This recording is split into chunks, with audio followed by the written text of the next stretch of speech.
sidaad ka waraysaan 30 sano ku dhowaad dalka waxaa ka dhacay disaster masiibooyin isugu jiro dagaallo colaado barakac abaaro shaqo la'aan isku awood sheegasho ilaa haddana taagan tahay isku awood sheegashadii ay taagan tahay dhibaatada ugu weyn maanta waxay haysataa shacabka Soomaaliyeed ee ku dhaqan koonfurta bartamaha Soomaaliya oo ay weli nala wadaagaan walaalaha Puntland iyo Soomaaliya xanuunka dhimirka xad male xuduud male siyaasadna maaha isbeddelkan aad arkaysaa gabar dhalinyaro ah oo Soomaaliyeed oo dhalinyaro ah hadda oo reer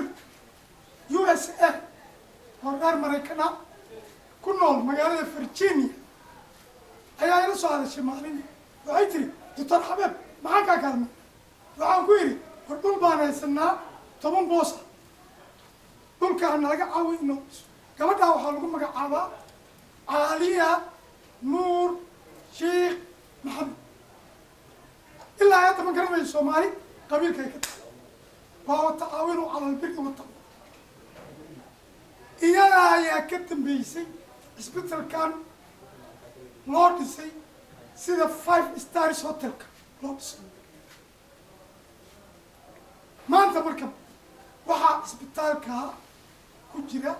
180 bukaan oo isugu jira rag iyo dumar xanuunada ku dhaca dhimirka mas-uulka maaha oo keliya wasaaradda caafimaadka stakeholders ayaa loo baahan yahay waxaa mas-uulkaa la doonayo inay dadka ilaa sidaad aragtaan waa da'dii 17 jirkii ilaa 30 jirkii waa dhalinyaro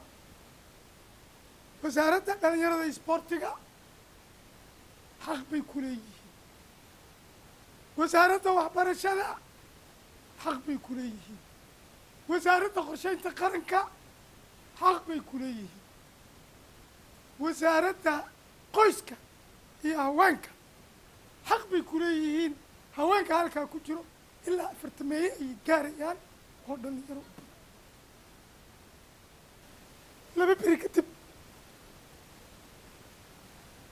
bay xanuunsanaya maxay u xanuunsanaya fiiri wamaasata maxay u xanuunsanaya waxay u xanuunsanaya qaraxyada dhacaya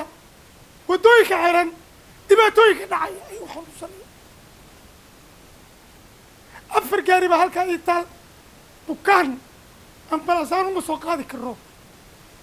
bajaaj baan ku soo qaadnaa bukaanka markaan usoo kala gudbinayno